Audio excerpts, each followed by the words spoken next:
राधे राधे। श्री हरिदास, श्री कुंज बिहारी। कैसे हैं आप सभी लोग? आई होप कान्हा जी की कृपा से आप सभी लोग अच्छे होंगे और स्वस्थ होंगे।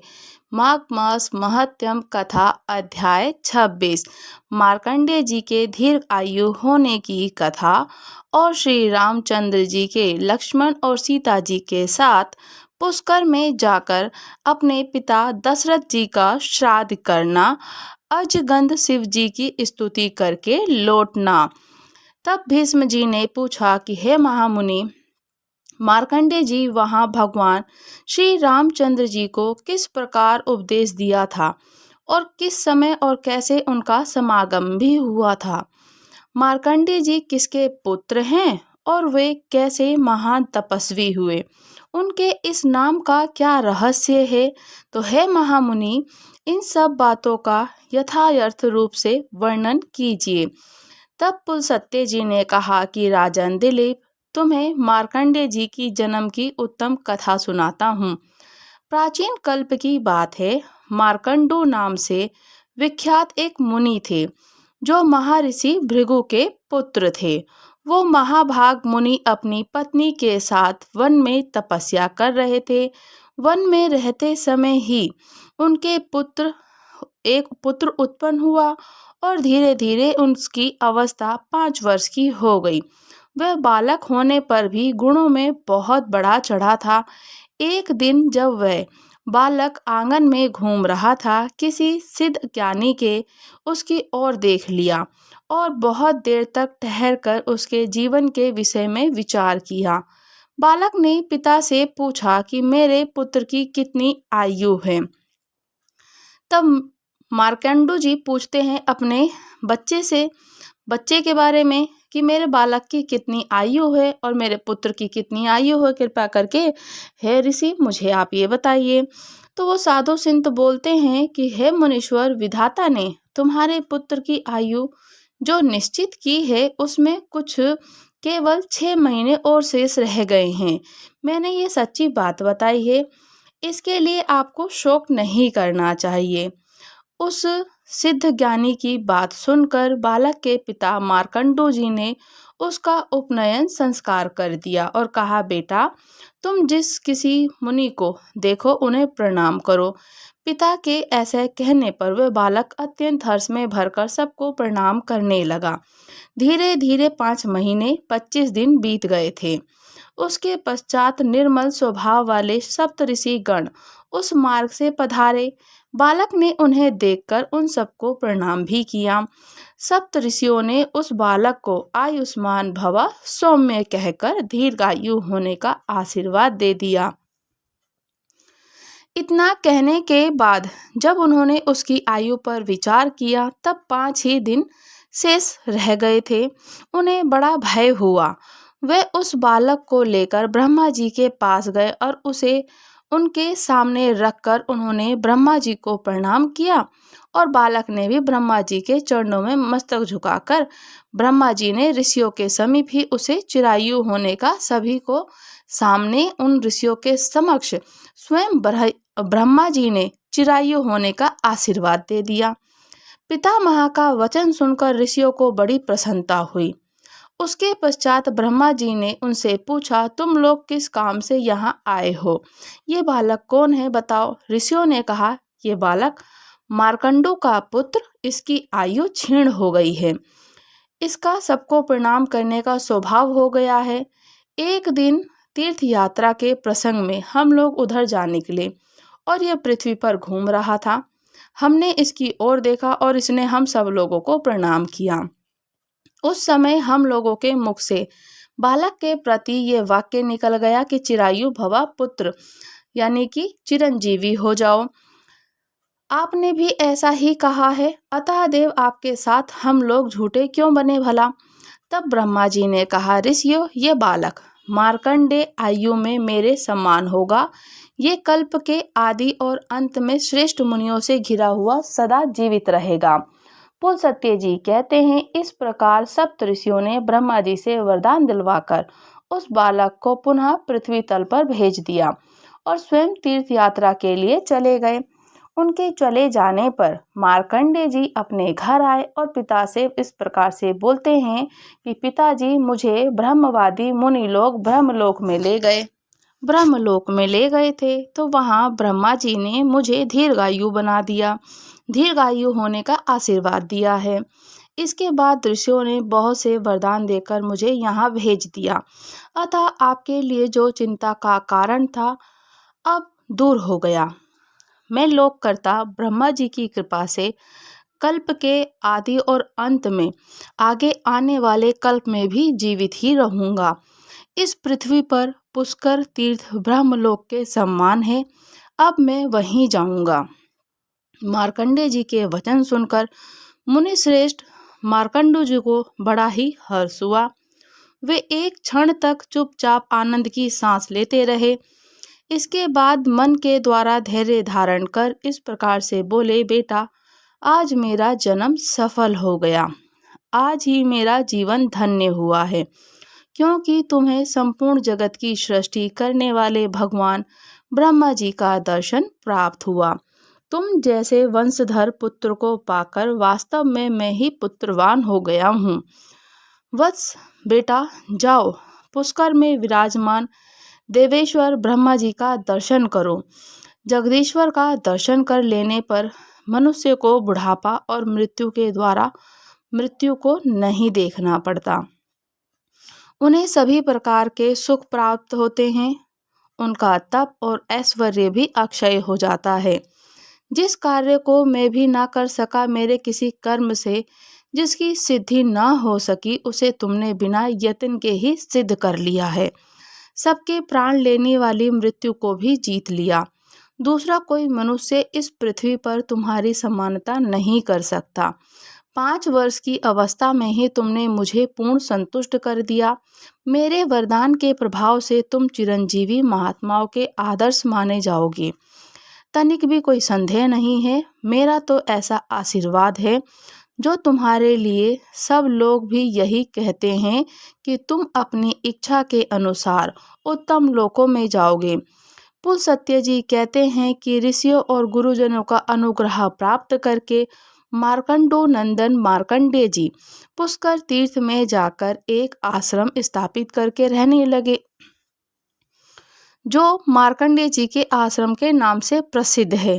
वहाँ स्नान करके पवित्र हो मनुष्य वाजपेयी यज्ञ का फल प्राप्त करता है। उसका अंतकरण सब पापों से मुक्त हो जाता है, उसे दीर्घ आयु प्राप्त होती है। अब मैं दूसरे प्राचीन इतिहास का वर्णन भी करता हूँ। श्री राम जी ने जिस प्रकार पुष्कर तीर्थ का निर्माण किया वह प्रसंग आरंभ करता हूँ। पूर्व काल में राम जी ने जब सीता और लक्ष्मण के साथ चित्रकूट से चलकर महर्षि अत्रि के आश्रम पर पहुँचे, तब वहाँ उन्होंने मुनि श्रेष्ठ अत्रि जी से पूछा कि हे महामुनि, इस पृथ्वी पर कौन कौन से पुण्य तीर्थ हैं और कौन सा ऐसा क्षेत्र है जहाँ जाकर मनुष्य को अपने बंधुओं के वियोग से दुख नहीं उठाना पड़ता। भगवान, यदि ऐसा कोई स्थान हो तो मुझे बताइए।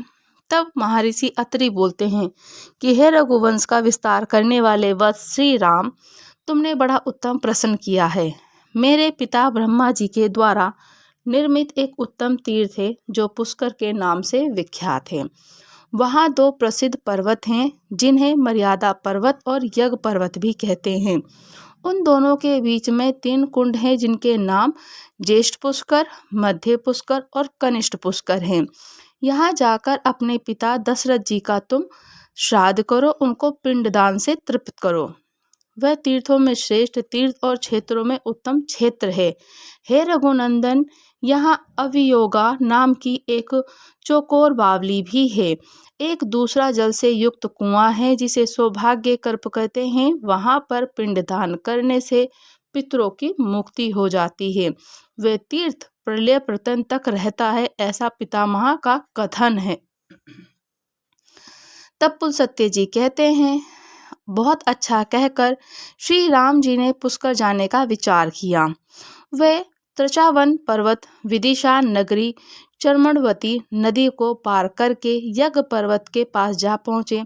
फिर बड़े ही वेग से उस पर्वत को भी पार करके मध्य पुष्कर में गए। वहाँ स्नान करके उन्होंने मध्य पुष्कर से ही जल समस्त देवताओं को पितरों को तर्पण किया। उसी समय मुनिश्रेष्ठ मार्कंडेय जी अपने शिष्यों के साथ वहाँ आए। तब श्री राम जी ने जब उन्हें देखा तो सामने जाकर प्रणाम किया और बड़े आदर से कहा कि हे महामुनि, मैं राजा दशरथ का पुत्र हूँ, मुझे लोग राम कहते हैं। मैं महर्षि अत्रि की आज्ञा से अवियोगा नाम की बावली का दर्शन करने के लिए यहाँ आया हूँ। तो हे विप्रवर, बताइए वह स्थान कहाँ है। मार्कंडेय जी ने कहा कि हे रघुनंदन, इसके लिए मैं आपको साधुवाद देता हूँ, आपका कल्याण हो। आपने ये बड़े पुण्य का कार्य किया कि तीर्थ यात्रा के प्रसंग यहाँ तक चले आए और यहाँ से अब आप आगे चलिए, अवयोगा नाम की बावली दर्शन कीजिए। यहाँ सबका सभी आत्मजनों के साथ संयोग होता है। इहलोक से परलोक में स्थित जीवित या मृत सभी प्रकार के बंधुओं से भेंट हो ही जाती है।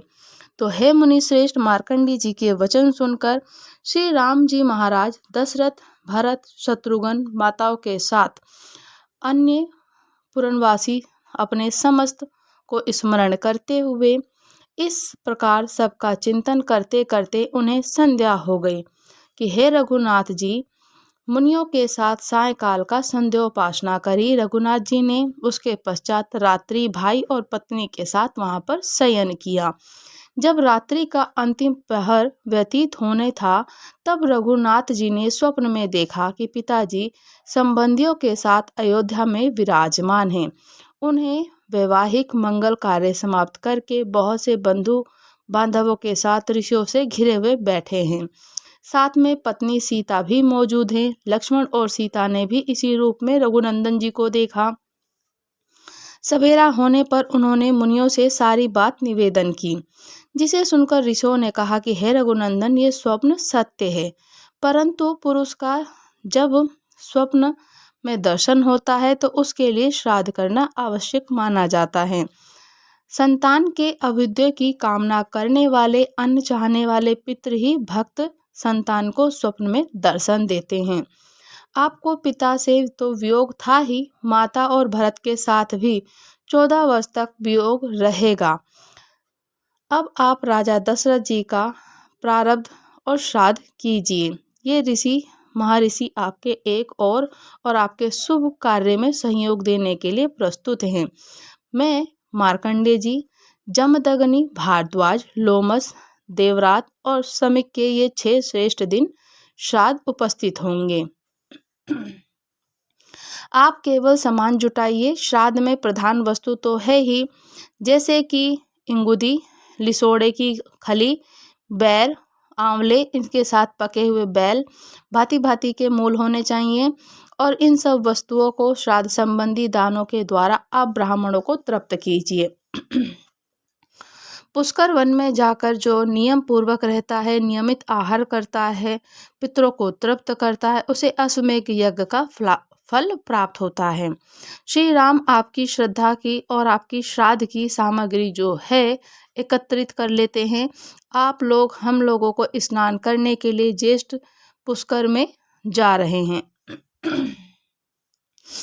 तो हे रघुनाथ जी, ऐसा कहकर वे सभी ऋषि चले गए। तब राम जी ने लक्ष्मण से कहा कि अच्छे अच्छे संतरे, कटहल, पारद मीठे बेल, सालू, कसोरी, पीली, काबरा, अच्छे अच्छे खेर, शक्कर जैसे सिंघाड़े तक कैत, जो भी आपको फल फूल मिले उन्हें श्राद्ध के लिए शीघ्र ही ले आओ। राम जी की आज्ञा पाकर लक्ष्मण जी ने सामान को इकट्ठा किया। जानकी जी ने भोजन बनाया और तैयार हो जाने पर श्री राम जी को सूचित कर दिया।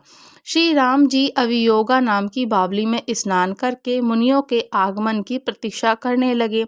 दोपहर के बाद जब सूर्य ढलने लगा और कुपत नाम की बेला उपस्थित हुई, उस समय श्री राम जी ने मंत्रों से संपूर्ण ऋषि को वहां आ पहुँचे और उनके जो निमंत्रण किया था वहां पे आए। तो मुनियों को आया देखकर विदेह कुमारी सीता वहां से दूर हट गई और झाड़ियों की आड़ में छिपकर बैठ गई। श्री राम जी ने स्मृतियों में बताई हुई विधि के अनुसार ब्राह्मणों को भोजन कराया और मनुष्य के श्राद्ध के लिए जो वैदिक क्रिया बताई थी वह सब संपन्न की। फिर विश्वदेव करके फिर विश्वदेव करके पुराण को विधि से पालन किया। ब्राह्मण के भोजन कर चुकने पर पिंड देने के पश्चात ब्राह्मणों को विदा कर दिया। उनके चले जाने पर श्री राम जी ने अपनी प्रिया सीता जी से कहा कि यहाँ आए हुए मुनियों को देखकर तुम छिपकर क्यों बैठ गई थीं? इसका सारा कारण मुझे शीघ्र बताओ। तब सीता जी बोली कि नाथ, मैंने तो आश्चर्य देखा, उसे मैं बताती हूँ।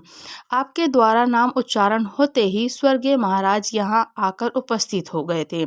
उनके साथ उनके सम्मान और सब रूप देखकर रूपरेखा वाले 2 पुरुष आए भी थे, जो कि सब प्रकार के आभूषणों के धारण किए हुए थे। वे तीनों ही ब्राह्मण के शरीर से सटे हुए थे।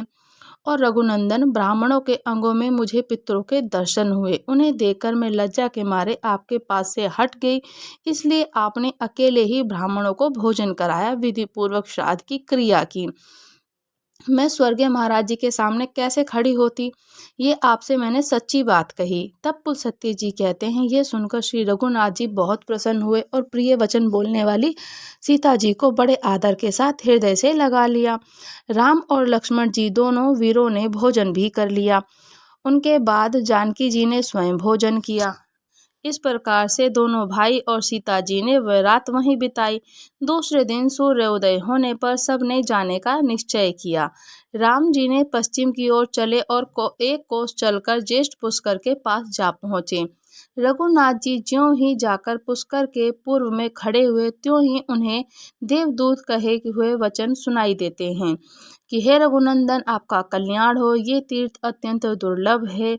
इस स्थान पर कुछ काल तक निवास कीजिए, क्योंकि आपको देवताओं का कार्य सिद्ध करना है, देव शत्रुओं का वध करना है। यह सुनकर श्री राम जी के मन में बड़ी प्रसन्नता हुई। उन्होंने लक्ष्मण जी से कहा कि हे सुमित्रा नंदन, देवादिदेव श्री ब्रह्मा जी ने हम लोगों को अनुग्रह किया है। अब मैं यहाँ आश्रम बनाकर 1 मास तक रहना और यहाँ शरीर की शुद्धि करने वाले उत्तम व्रत का आचरण करना चाहता हूँ। लक्ष्मण जी ने कहा, बहुत अच्छा। उनकी बात का अनुमोदन किया और उसके पश्चात अपना व्रत पूर्ण करने वाले दोनों भाई चले पुष्कर क्षेत्र की सीमा मर्यादा पर्वत के पास जा पहुँचे।